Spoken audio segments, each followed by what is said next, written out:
El cerebro es como un niñito pequeño, o sea, si tú le refuerzas algo y si él obtiene una ganancia de ese algo, es mucho más probable que él tarde o temprano lo instale como un aprendizaje, lo ponga en automático y lo quiera repetir cada vez más para poder obtener nuevamente esa ganancia.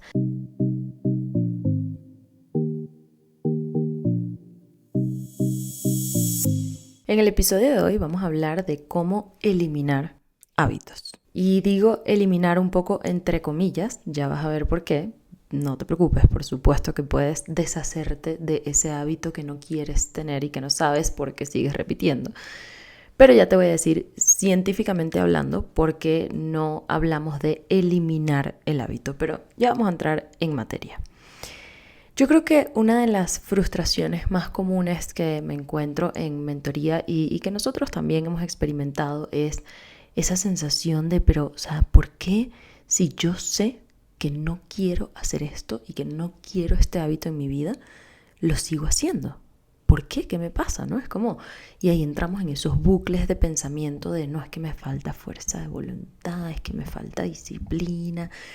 En realidad lo que nos falta es conocer al cerebro, entender cómo funciona y cómo funcionan los hábitos en nuestra vida para nosotros poder usar todas esas funcionalidades a nuestro favor y saber jugar con el cerebro y a favor del cerebro y no estar en una lucha constante contra él porque eso nunca va a funcionar. Entonces, eso es lo que quiero que hagamos hoy, que entendamos exactamente por qué nos pasa esto, por qué repetimos las cosas aunque no queremos repetirlas y cómo podemos hacer para deshacernos de esos hábitos que no queremos en nuestra vida. Bueno, es probable que a estas alturas ya estés pensando a lo mejor en ese hábito tuyo, ¿no? Como, uy, si yo esto es que lo repito y es algo que llevo demasiado tiempo diciendo que no quiero, pero ¿por qué lo hago? ¿Por qué lo hago? ¿Por qué lo hago? Bien, lo primero que tenemos que entender es algo clave y fundamental sobre los hábitos y sobre cómo funcionan los hábitos. Y es que todo hábito sólido tiene una ganancia. Todo hábito sólido cumple una función, para bien o para mal. Pero todo hábito sólido que el cerebro ya instaló en automático como un aprendizaje tiene una ganancia. Y muchas veces no lo sabemos. Es decir, cuando yo digo que para bien o para mal, me refiero para bien. Es buenísimo saber esto porque esa es justamente la herramienta que nos permite consolidar hábitos en el tiempo. Es decir, si yo sé que mi hábito para que se consolide tiene que tener una ganancia, yo puedo usar esa información a mi favor y asegurarme de que mis hábitos tengan una ganancia para que sean sólidos en el tiempo.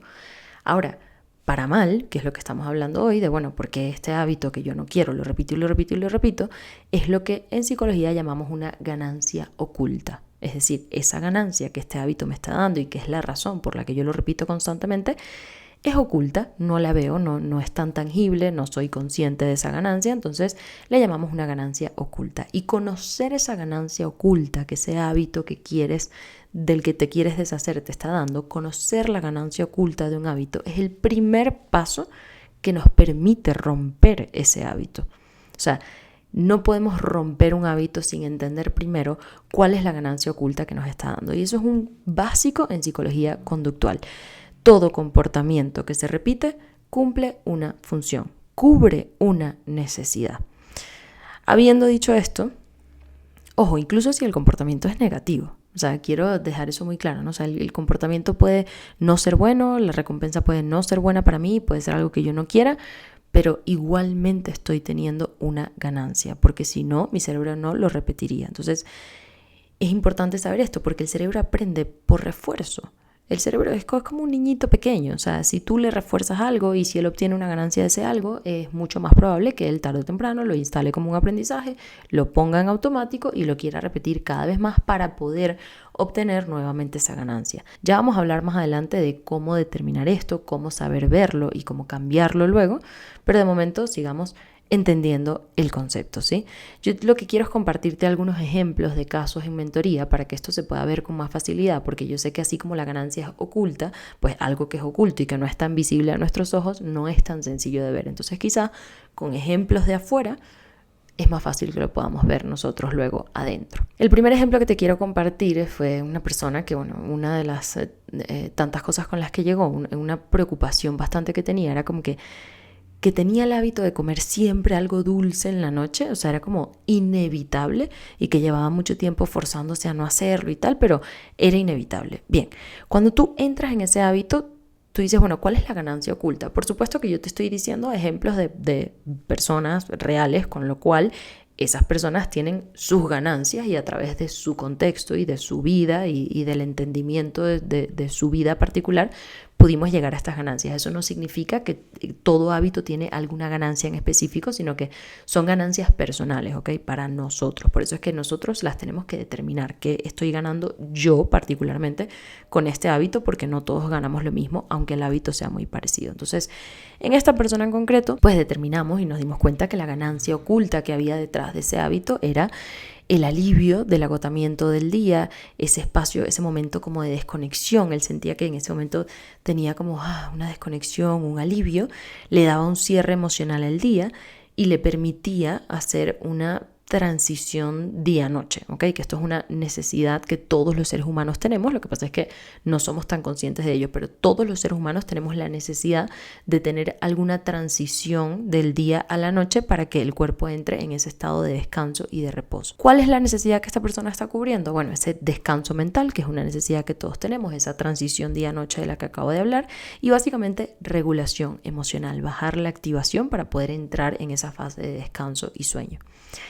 ¿Qué hacemos? Buscamos una alternativa que cubra esa misma necesidad, porque si nos ponemos a forzar eliminar el hábito, entonces él se va a quedar con estas necesidades sin cubrir, sin algo que le permita la transición día-noche, sin esa regulación emocional, sin ese cierre emocional del día.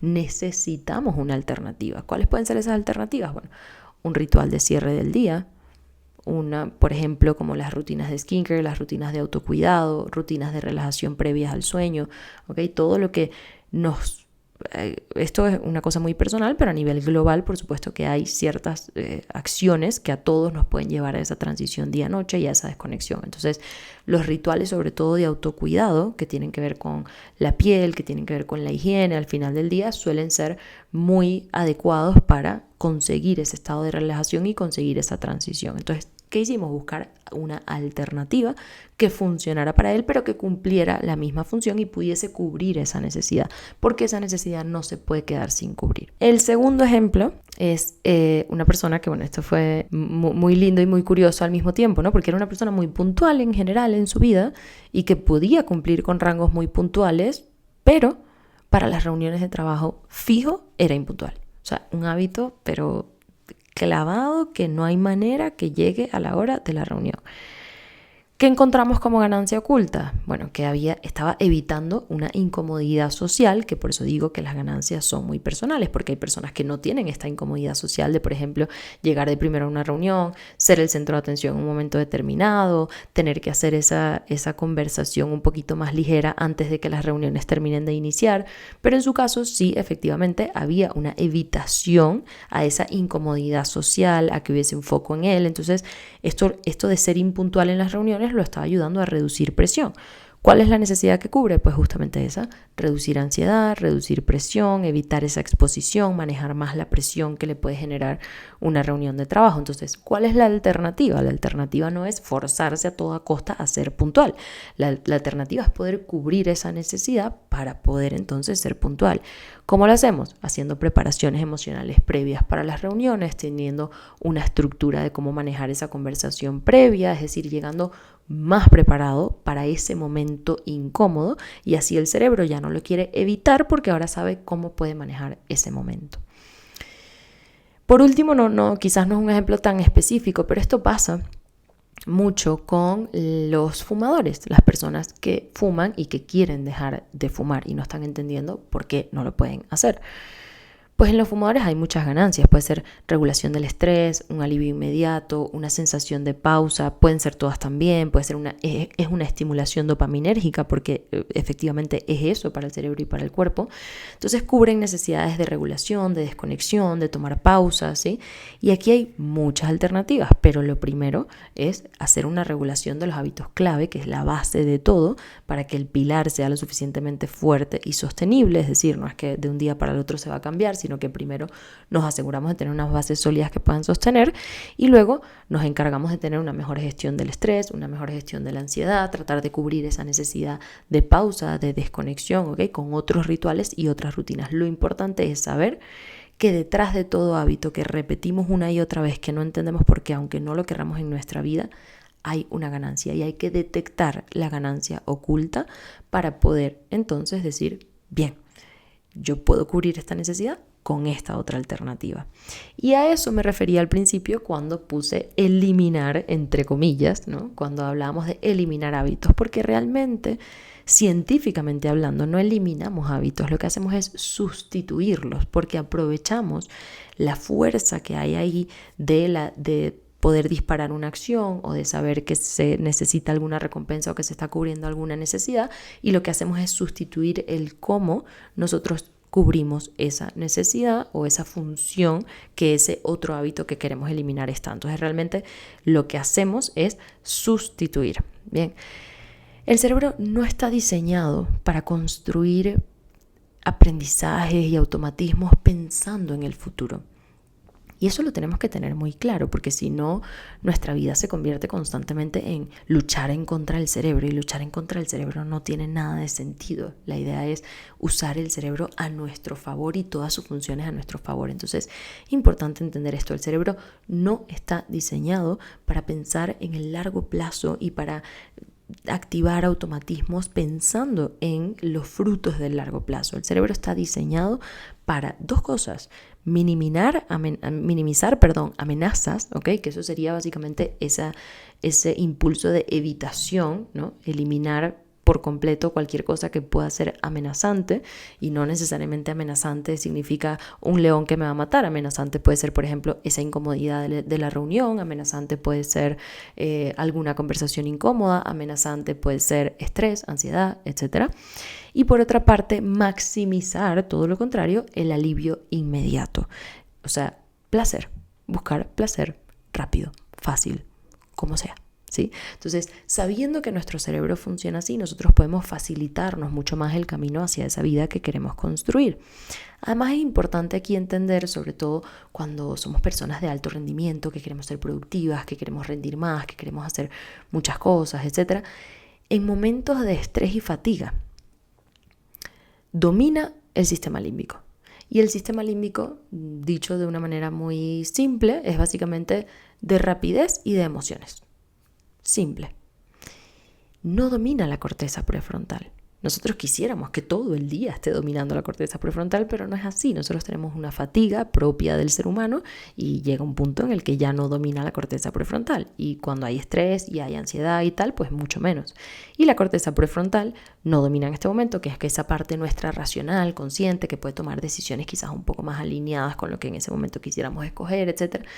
Pero es importante saber esto para nosotros también poder facilitarle a nuestro cerebro tomar mejores decisiones si nosotros ya previamente sabemos con qué nos podemos encontrar, cómo funciona el cerebro, qué está buscando el cerebro, etc. Y sabemos detectar esas ganancias ocultas para facilitarnos a nosotros el camino. Entonces, para entrar a la parte práctica, con lo que te quiero dejar antes de despedirme, para quitarte de encima ese hábito que no quieres, hace falta, en resumen, dos cosas. La primera, que identifiques qué te está dando, o sea, qué estás ganando con ese hábito, o qué estás evitando, que es una ganancia también, porque si ya acabamos de decir que el cerebro lo que hace es tratar de minimizar amenazas y maximizar placer, puede ser que estés obteniendo algún placer, alguna ganancia directamente, o que tu ganancia sea evitar algún displacer, evitar alguna amenaza. Entonces, lo primero que tenemos que hacer es identificar eso. Y en segundo lugar, crear una alternativa que cumpla esa misma función, que pueda cubrir esa necesidad que tu cerebro te está manifestando a través de ese automatismo. Porque ya dijimos, un hábito no es que se elimina, lo que hacemos es sustituirlo. Para despedirme, y espero que esta práctica sea una práctica que lleves a cabo, pero hoy mismo, para que se acabe esta incertidumbre de por qué sigo haciendo lo que no quiero hacer. Pero quiero que te quedes con esta idea. Ningún cambio, ningún cambio en nuestra vida llega por obligarnos o por forzarnos o por tener demasiada disciplina para algo. No. Un cambio realmente sólido llega porque entendemos cómo funciona el cerebro, entendemos cómo funcionan nuestros hábitos y usamos ese entendimiento a nuestro favor, en vez de pasar toda la vida luchando en contra de nuestro cerebro y en contra de nuestra propia naturaleza. Entonces, le damos al cerebro lo que el cerebro necesita. Y cuando estamos repitiendo un hábito en automatismo, sabemos que detrás de eso hay una necesidad que el cerebro nos está pidiendo cubrir. Entonces buscamos otra alternativa para cubrirle su bendita necesidad al cerebro. Pero lo importante es que los cambios no llegan por obligarnos, eso lo podemos forzar por unos meses y después sí o sí vamos a abandonar. Los cambios que realmente se quedan llegan porque entendemos cómo funciona el cerebro y le cubrimos sus necesidades. Nos vemos en el próximo episodio.